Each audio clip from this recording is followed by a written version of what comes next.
Bem-vindo ao Paycast.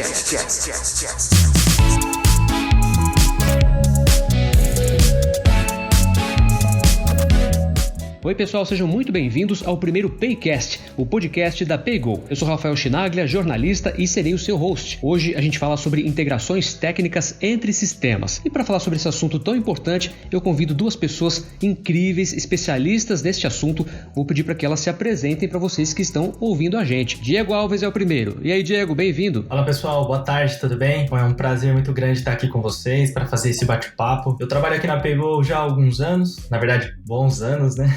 E eu faço parte do time de relacionamento com desenvolvedores aqui. Uma das nossas missões é ajudar os nossos parceiros a dentro daquele stack de tecnologia que a PayGo pode te oferecer e guiá-los para qual melhor atende a sua necessidade. Show de bola! Eu chamo também Leonardo Fagnani. Bem-vindo, Léo. Tudo bem, Rafael? Boa tarde. Muito prazer falar com todos aí. Eu sou Leonardo Fagnani, eu sou gerente de serviços de cibersegurança na Net Security. É uma empresa de segurança da informação que está no Brasil e nos principais países do mundo há 22 anos, tá? Quase 23 já. Eu sou originalmente formado em desenvolvimento de sistemas, todo o meu background é técnico em desenvolvimento de sistemas, sou pós-graduado em engenharia de software, então minha grande paixão é software. Tenho mais duas pós-graduações aí, uma em gestão de projetos e um MBA internacional em gestão de negócios, mas meu grande core aí, minha grande paixão é tecnologia, é desenvolvimento de sistemas, então é isso aí. Maravilha, deu pra ver que os dois são feras no assunto, né? Mas antes da gente começar o bate-papo, eu quero falar para você que está ouvindo a gente sobre o projeto PayGo Integra, criado em uma parceria entre a PayGo e o eMasters para fomentar conteúdos técnicos voltados para desenvolvedores da PayGo e seus clientes,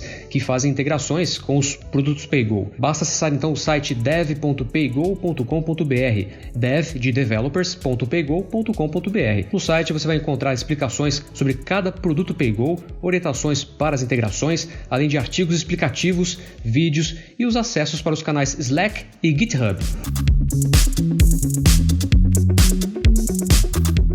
Bom, então vamos lá, começar o bate-papo falando sobre integrações de sistemas. Esse é um tema muito amplo e fica sempre aquela dúvida, né? O que é que está em alta nesse assunto, né? E nesse podcast a gente vai entender sobre isso. Quais são alguns dos métodos de integrações, né, que são utilizados atualmente nesse momento? Dentre eles, qual vocês mais utilizam, hein? Eu destacaria duas, o SOAP e o REST. O SOAP, pelo tempo de vida que essa arquitetura possui, ela já foi muito amadurecida por todas as companhias, né, que utilizaram dessa arquitetura. Eu vejo também que o REST ele vem ganhando bastante espaço, né? Muitas empresas vêm adotando essa arquitetura de integração para os seus sistemas. Inclusive aqui na PayGo nós temos aplicações que utilizam dessa arquitetura REST. Bom, e quando eu preciso, né, fazer algum nível de demonstração, fazer algum teste, eu utilizo a arquitetura REST. Eu tenho um pouco mais de familiaridade com essa arquitetura. Maravilha. E você, Léo? A minha resposta é muito parecida com a do nosso amigo Diego. Eu comecei a trabalhar com desenvolvimento de sistemas em 2005 e naquela época a comunicação entre sistemas era feita por troca de arquivos no método EDI, né? EDI. Então era arquivo de texto que vai para lá, arquivo de texto que vem para cá. Hoje em dia a gente tem aí muito no mercado, nos sistemas mais antigos, aí o modelo SOAP, né, que é feito através de troca de arquivo XML, é muito usado ainda, né? E nos últimos, talvez, não vou dizer nem 10 anos, um pouco menos do que isso, a gente tem o método REST, que é por meio de arquivos JSON, né, que é muito mais simples, muito mais moderno, muito mais seguro, muito mais íntegro. Então, são os três principais métodos que eu já trabalhei e que conheço bem. Maravilha. Agora, como que vocês se veem no dia a dia de vocês na integração de sistemas e quais os principais desafios que vocês identificam nesse processo? Eu acho que talvez o principal desafio que eu enfrento nesses anos, aí, pensando em tecnologia, não só na questão de integração de sistemas, mas né, nesse ponto principalmente, é a documentação. Ter uma documentação íntegra, ter uma documentação sempre atualizada, ter uma documentação sempre correta com os métodos que a gente tem. E um outro grande desafio que vem crescendo muito nos últimos anos é a questão de segurança, né? Porque quando a gente está trocando comunicação, trocando informações entre os sistemas, Integração entre sistemas é isso, é trocar informação de um lado para o outro. E hoje, né, na era da informação que a gente vive, a informação é a grande moeda, né? Então, se a gente não pensar numa integração entre sistemas e pensar em camadas de segurança para garantir a correta segurança no tráfego das informações, eu acho que são grandes possibilidades de insucesso em projetos de integração entre sistemas. Legal. E você, Diego? O Léo foi cirúrgico nessa colocação de ter uma DOC e um bom mecanismo de segurança. Bom, além desses pontos, eu diria que uma boa comunicação entre os times é parte fundamental. Veja só, o Léo acabou de citar o ponto da segurança. É muito importante estar alinhado com o compliance de segurança. Então, ninguém melhor que os integrantes desse time para ajudar os desenvolvedores a superar esse obstáculo desde sua concepção. Outro ponto que eu entendo ser muito importante é adequar o seu projeto a um padrão de boas práticas. MVVM, MVC, aqui eu não estou fazendo nenhuma defesa entre esses modelos. E aí, pessoal, cada um deve escolher o que melhor se encaixa ao projeto, ao mindset do time, da empresa.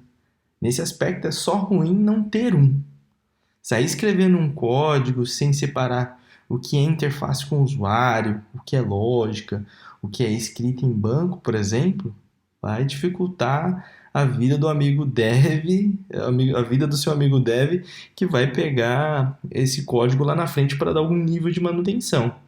Na verdade, fica ruim para quem criou até, pois implementar aquela melhoria que faria uma escrita em banco mais performática, mais rápida, pode ser traumática. Itens muito bem lembrados por vocês dois, né? Agora, existe algum case de sucesso que ficou gravado na mente de vocês? Algum grande desafio que foi superado para que a integração entre sistemas desse muito certo? Rafa, eu me recordo de um cliente que nos apresentou 2 grandes desafios. O primeiro era automatizar o processo de venda realizado no telefone. E nessa operação tinha um agravante que era o chargeback. E aqui, rapidamente, para quem não sabe o que é um chargeback, bom, o chargeback nada mais é do que uma venda cancelada pela bandeira ou o banco que emitiu aquele cartão. E isso acontece quando o portador do cartão não reconhece aquela compra. Então, na prática, como seria isso?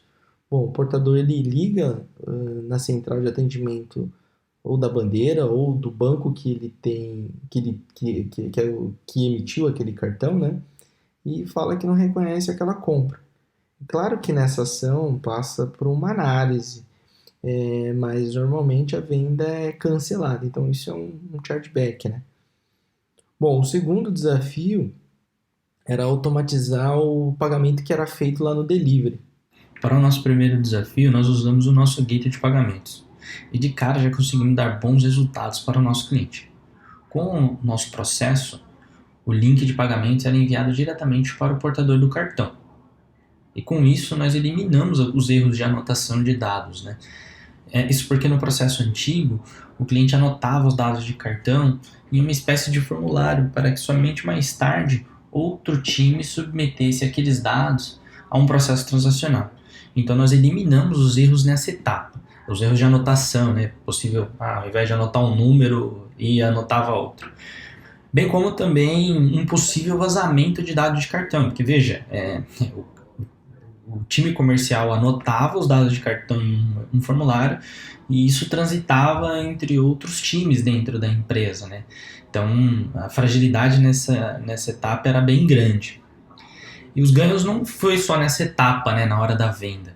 Nós também conseguimos automatizar o controle do time financeiro, pois neste processo também foi automatizado os retornos dos dados das transações, com isso facilitando o processo de concessão de transação, por meio de callbacks e consultas que era realizada nessa etapa, né?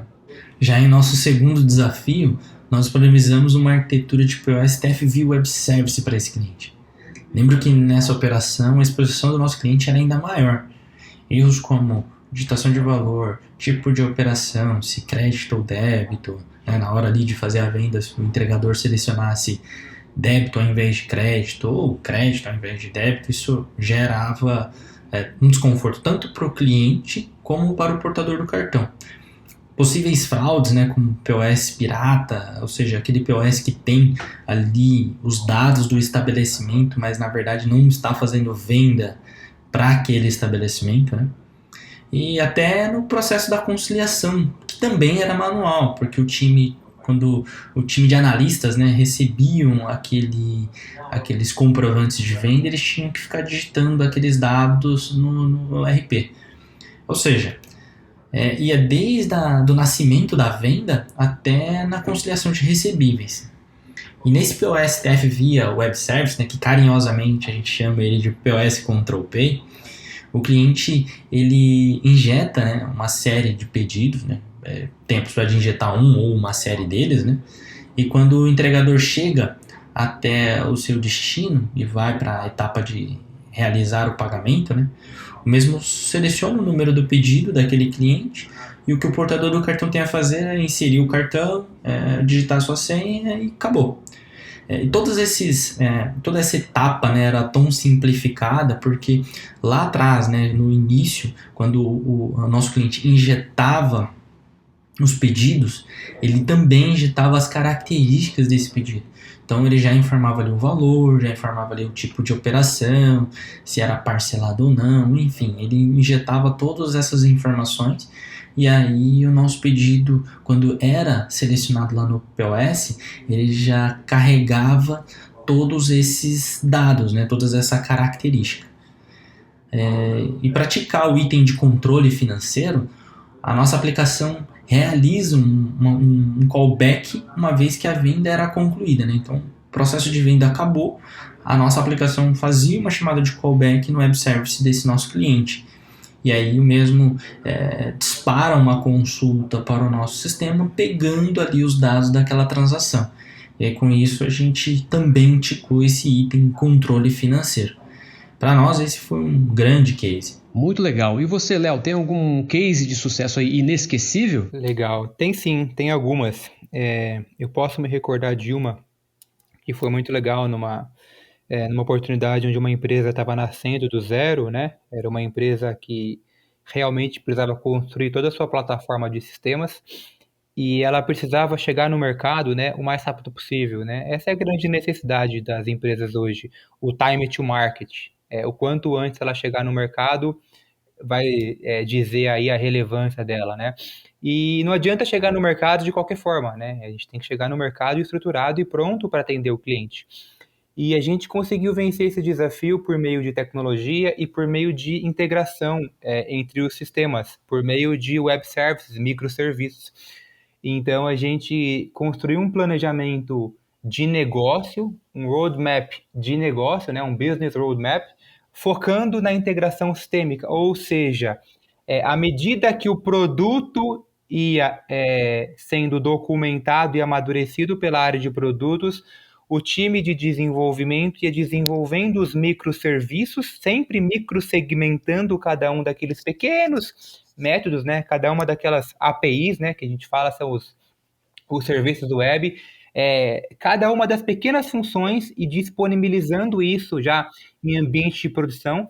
Então, a empresa com o CNPJ há menos de um mês já tinha em ambiente produtivo microserviços que já dava respaldo para que a área de integração com os parceiros e com os clientes tivesse condição de integrar os sistemas e poder levar para o mercado aquela solução, ou seja, já conseguia, com pouco tempo, gerar faturamento para a empresa, gerar valor para o negócio.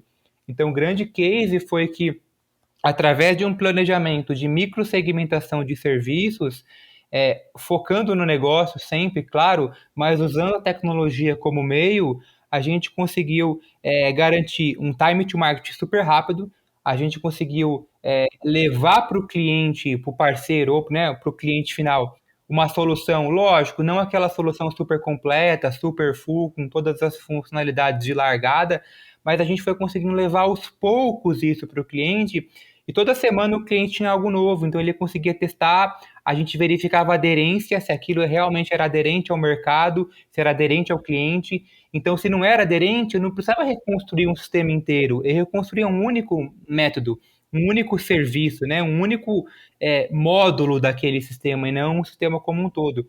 Então, toda semana, através da microsegmentação dos pequenos serviços ali de internet, dos web services, a gente conseguia ter uma entrega nova, tá? Então isso foi muito legal porque trouxe realmente uma velocidade muito legal para o negócio, trouxe autonomia para os times de desenvolvimento, trouxe uma agilidade super legal para os clientes, para os parceiros, para os fornecedores. Então foi um case super bacana que eu tenho. Um outro que eu posso compartilhar também é olhando um pouco mais para o lado da segurança. Eu acho que hoje em dia, no mundo da internet, né? Hoje tudo é internet, tudo é comunicação entre sistemas, né? E se a gente não olhar para o lado da segurança, qualquer serviço que a gente faça pensando em integração, ele pode estar fadado ao fracasso, porque um hacker pode interceptar essa comunicação entre sistemas que está exposta na internet e pode colocar o negócio todo a perder. Então, hoje, como especialista em desenvolvimento e especialista em segurança, eu sempre falo para os meus clientes o valor de você pensar em tudo olhando para o lado da segurança. E a comunicação entre sistemas, ou seja, o idioma que um sistema fala com outro sistema, como a gente falou, né? O SOAP, é o REST, é o EDI, antigamente o Socket, ele tem que ter sempre o lado da segurança, ele tem que sempre garantir uma comunicação segura. E é engano a gente pensar que apenas criptografar, né, a requisição lá via HTTPS e não HTTP é o suficiente para garantir uma comunicação segura. Então, um outro case que eu tenho é de um cliente que precisava fazer uma comunicação com um cliente dele, só que ele precisava de uma comunicação extremamente segura, ele não podia correr nenhum tipo de risco dessa informação que está sendo trafegada vazar. Então a gente criou diversas camadas de proteção, diversas camadas de integração entre os sistemas, colocamos serviços de segurança no meio, colocamos escutas, alertas, monitoramentos, ou seja, a gente pensou a integração entre aqueles dois sistemas olhando muito forte pelo viés da segurança daquela informação que estava sendo trafegada. A gente chegou no final do projeto com um pouquinho mais de tempo do que se a gente não olhasse para o lado da segurança, é verdade. Mas se a gente não olhasse para o lado da segurança, o objetivo do cliente não seria atingido. E aí não adiantaria nada os sistemas estarem integrados, porque qualquer hacker, né, conseguiria interceptar aquela comunicação e aquele dado, aquela informação que está sendo comunicada de um lado para o outro. Se cair, né, se caísse nas mãos erradas, seria uma grande perda, dano de imagem, dano de faturamento e vários outros tipos de danos para o nosso cliente. Então, foi um case muito legal, porque a gente conseguiu ver realmente, fazer casos de uso, fazer testes de penetração, né, que a gente fala pen test, durante a integração entre os sistemas, fazer esses pen testes, né, para tentar interceptar aquela comunicação, para simular como se fosse um hacker e realmente a gente não conseguiu. Então isso foi um golaço, né, como a gente fala, um grande marco, um grande case que eu tenho aí também. Muito legal. Agora, vocês conseguem listar para a gente quais os principais fundamentos que devem ser considerados para uma integração segura e também funcional? Essa é uma resposta bastante complexa, né? A gente costuma falar depende da necessidade. É a resposta que nenhum cliente, né? Ninguém quer ouvir essa resposta depende. Mas o principal fundamento, né, de integração entre sistemas, pensando no lado da segurança, é garantir, né, realmente a disponibilidade da informação, a confidencialidade e a integridade, né? São aí os grandes e mais importantes pilares da segurança da informação. Como que eu penso um web service que seja, ao mesmo tempo, veloz, rápido, ou seja, que atinja o objetivo dele de trafegar informação, mas que consiga trafegar de forma segura? Eu posso pensar em uma comunicação criptografada de ponta a ponta por meio de um método HTTPS, né? Pelo protocolo HTTPS, ou seja, por meio de um certificado digital. Eu posso pensar em serviços aí de segurança, de empresas que prestam esse serviço de soluções de segurança, e aí quando a gente pensa em solução de segurança, elas vão muito além do que o que a gente está acostumado como antivírus, por exemplo, né? Existe, por exemplo, a questão do WAF, que é Web Application Firewall, né, que é uma camada de segurança na ponta, ou seja, antes do método, antes da API acessar o outro lado, ela tem uma camada de segurança ali, o WAF, para poder garantir que aquela comunicação, que aquela requisição é uma requisição íntegra, é uma requisição confiável, é uma requisição idônea. A gente pensa em chaves, trocar chaves, né, de segurança, ou seja, os sistemas trocar chaves conhecidas, não só login e senha. Então, eu tenho um sistema que eu vou provisionar métodos para os meus clientes ou parceiros integrar. Tem um login e senha ali, uma chave de segurança, mas ter também ali, às vezes, uma chave forte, uma string aí de 256 caracteres, por exemplo, que ela a cada nova requisição, ela é alterada para garantir que, mesmo que haja uma interceptação no meio do caminho, ela não seja essa mesma chave não seja mais válida na próxima requisição de serviço. Mas eu acho que a grande questão realmente é olhar para a segurança antes de construir o sistema, antes de construir a integração, antes de construir o método, e não olhar para a segurança depois que o método está construindo e aí pensar, poxa, como é que eu garanto a segurança?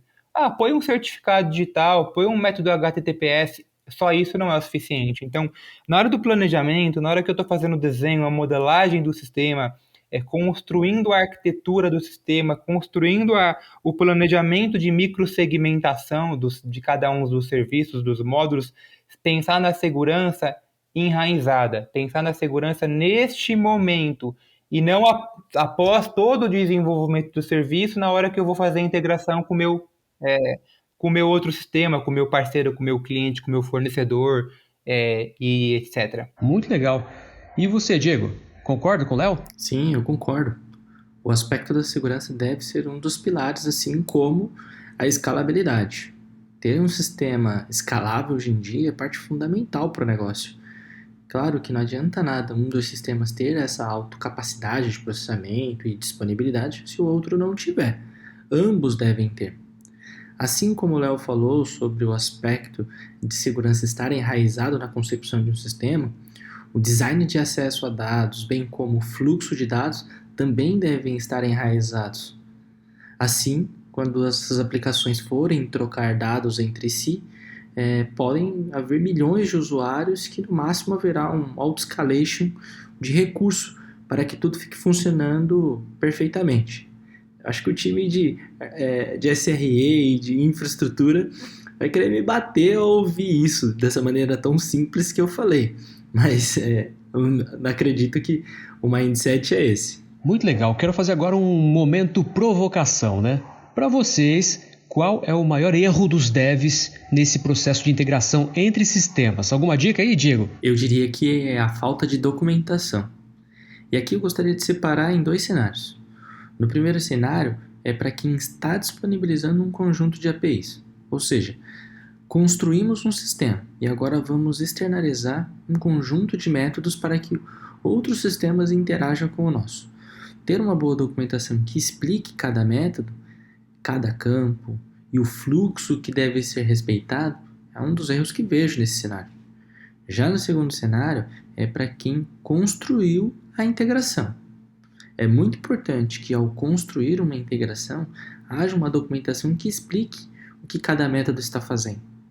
Sem dúvida alguma, que ao criar essa documentação de integração, irá facilitar em muito a vida de quem terá que pegar aquele código para fazer uma evolução ou correção.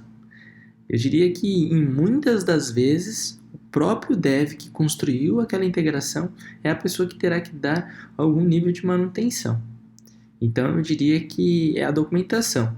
Ou melhor, a falta de documentação é um dos principais erros que eu vejo, né? Muito legal. E para você, Léo, alguma dica aí? Quais os principais erros dos devs nesse processo? Eu concordo em gênero, número e grau. Essa questão da documentação, ela é um grande desafio e é o maior erro, na minha opinião, que os desenvolvedores cometem.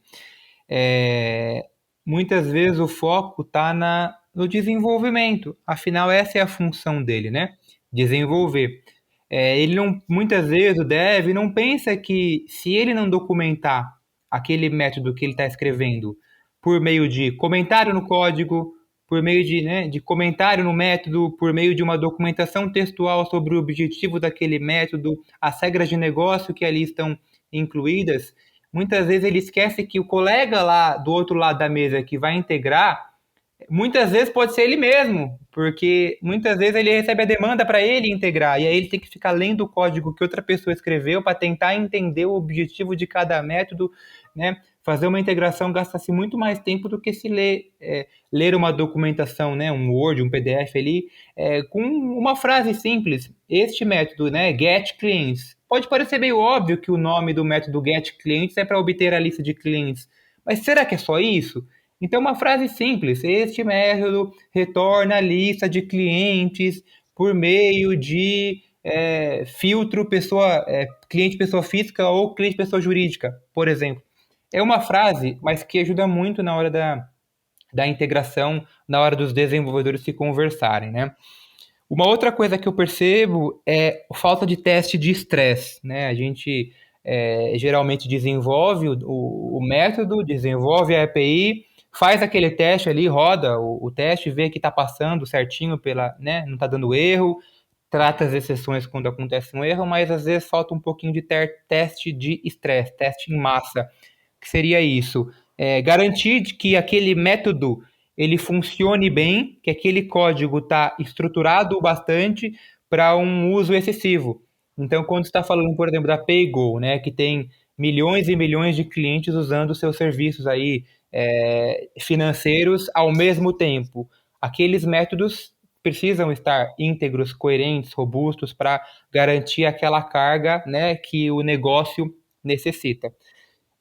Que é onde entra aí o meu terceiro, talvez, grande erro, que é o desenvolvedor ou deve não pensar na escalabilidade daquele seu método.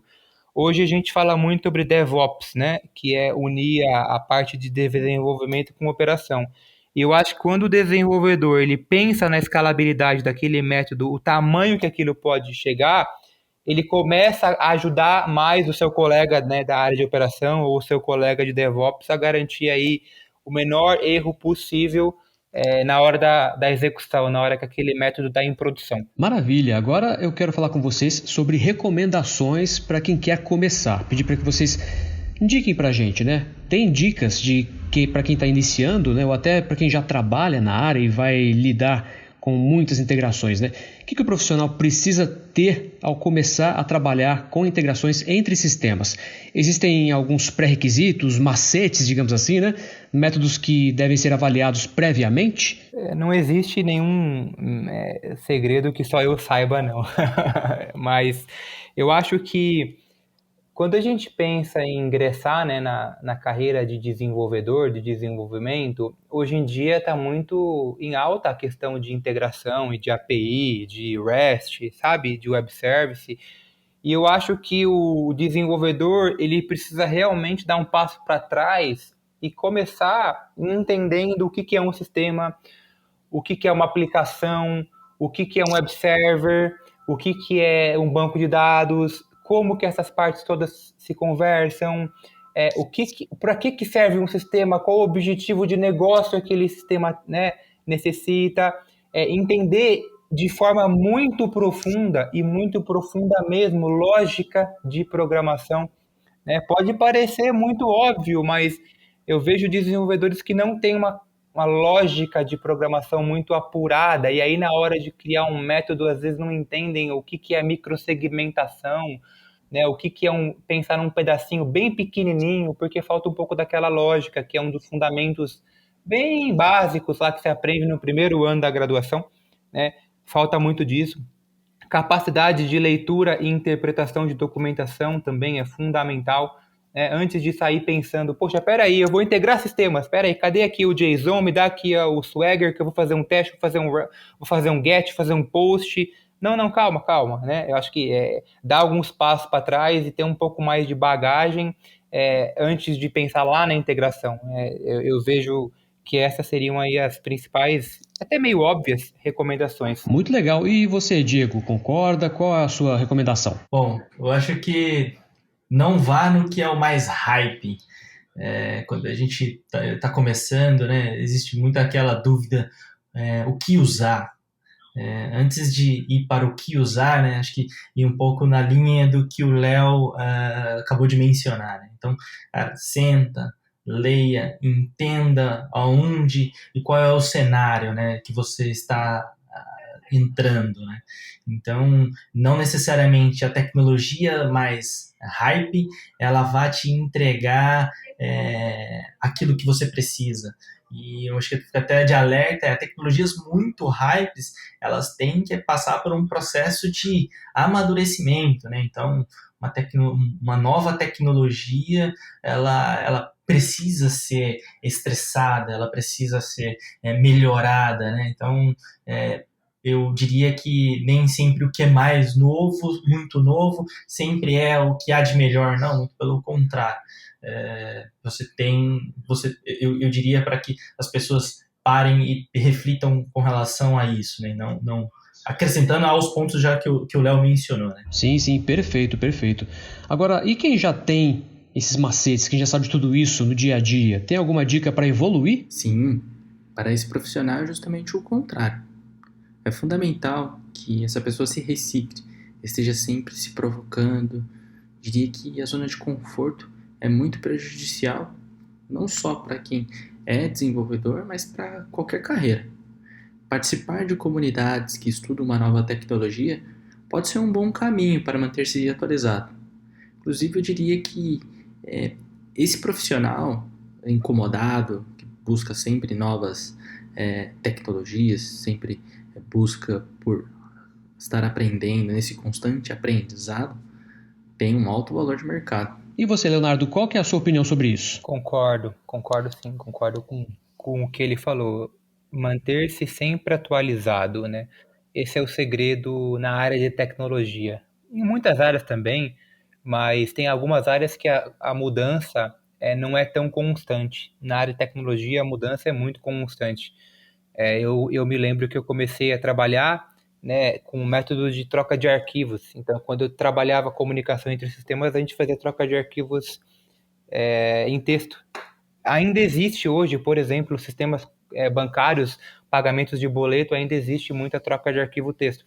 Mas a tecnologia evolui muito rápido e desde então uma série de outros métodos surgiram, como a gente falou no começo. Então a evolução da tecnologia ela é muito grande, diversas linguagens de programação surgem o tempo todo, simplificando muito a vida por um aspecto, em outros aspectos trazendo um pouco de, vamos dizer, entre aspas, problemas, né? Você simplifica, hoje você consegue fazer integração não só com Java, .NET, mas você tem Python, você tem uma série de outras linguagens. Por um lado, você facilita, por outro lado, você cria-se uma nova brecha, uma nova possibilidade de invasão, de segurança, de uma nova exploração de uma vulnerabilidade por um hacker que pode explorar uma vulnerabilidade, uma tecnologia que antes não era tão comum usar nas integrações, né? Então, hoje em dia, as coisas evoluem muito rápido. A gente antes tinha integração só entre empresas parceiras, fornecedores ou clientes. Hoje em dia, a gente tem integração entre concorrentes.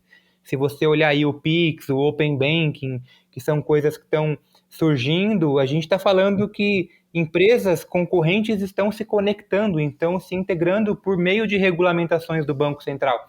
Então é muito importante que a gente esteja sempre atualizado e antenado sobre o que está acontecendo no mercado. Então concordo 100% com o Diego. Agora, pensando nas empresas, né, ao iniciar esse processo de integração, o que você considera que seja importante para que essas empresas estejam abertas previamente e atentas? É o mindset. Eu acho que se a empresa quer entrar nesse movimento, né, nessa onda aí, que não tem como ficar de fora, esse tem que ser o mindset. A diretoria, né, tem que comprar essa ideia de verdade e prover recurso para isso, né?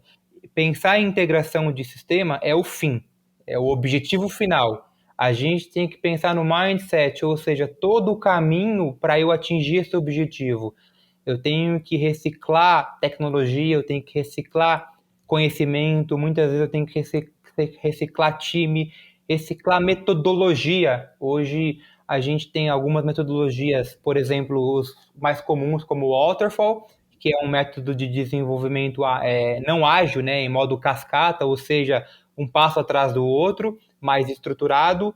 E quando a gente pensa em integração, a gente pensa em modelos mais ágeis, modelos com entregas contínuas, o que traz consigo outras questões como Continuous Integration e Continuous Deploy, que é integração e deploy contínuo, ou seja, todo dia, toda semana você está fazendo deploys em produção, disponibilizando novas features, novas funcionalidades para o seu cliente, para o seu parceiro em ambiente de produção. Então, isso requer um mindset todo diferente, um mindset corporativo, e não só da área de tecnologia, ou menos, né, da área de desenvolvimento. Tem que partir da direção, da presidência, do board, do conselho, sabe? Sim, tem razão. E para você, Diego, o que você acha disso? Pensando nas empresas, né, ao iniciar esse processo todo de integração, né, o que você considera que seja importante? Rafa, esse é um bom ponto e eu vou na mesma linha que o Léo falou. É o mindset. E se pudermos separar em 2 grandes clusters, eu diria que no primeiro é o board da empresa. Eles precisam estar comprados com essa ideia e não desviar o foco nos primeiros obstáculos que esse projeto tenha pela sua frente. Por melhor que seja o projeto ou o plano de trabalho, é fato que vai haver problemas. E, na minha opinião, isso tudo faz parte de um ciclo. Você tem o ciclo de investimento de recurso, o de amadurecimento e, por fim, o de colher os frutos. Já no segundo cluster, eu colocaria os times.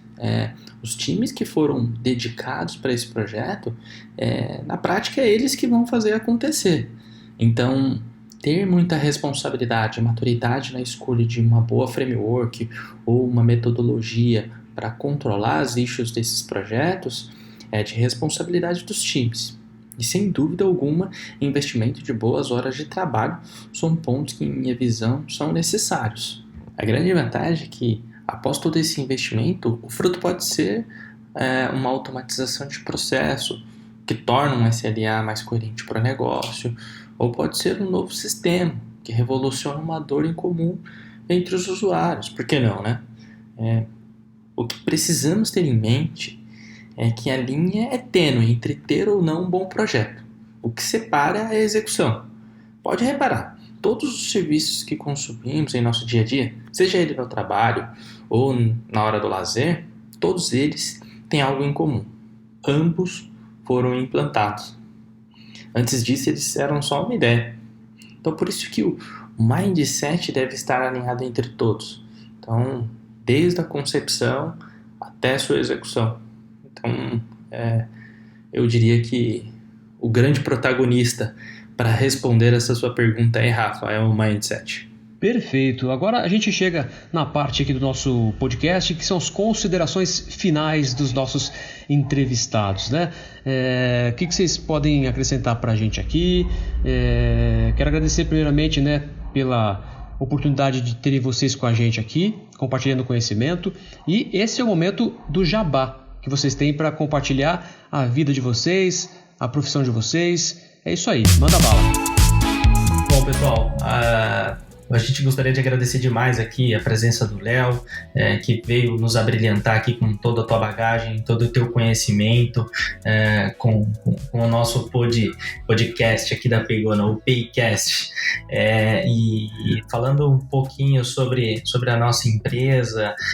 Acho que eu gostaria de deixar aqui a recomendação para que todos que possam participar, nos ajudar a construir o nosso portal de devs aqui dentro da Paygo. A ideia desse portal é sempre promover e auxiliar os nossos desenvolvedores a ter um processo de integração, né, disso tudo que a gente falou aqui, a ter a sua jornada de integração mais tranquila, mais saudável, e acho que entregar a sua integração para o teu PO ou para o teu PMO lá num tempo mais curto do que aquele que foi programado, sem dúvida nenhuma, é um golaço, né? E ter o apoio do nosso time para alinhar essa rapidez com garantias de segurança, com garantias de que o teu código, o teu acoplamento ele foi muito bem realizado com o nosso stack de tecnologia, sem dúvida nenhuma, um dos nossos principais papéis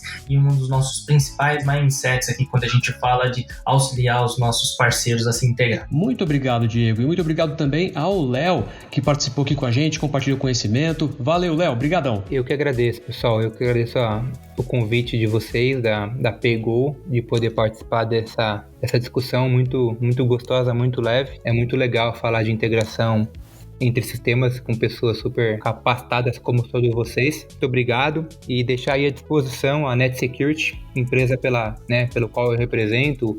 Eu sou o gerente da área de serviços de segurança da informação.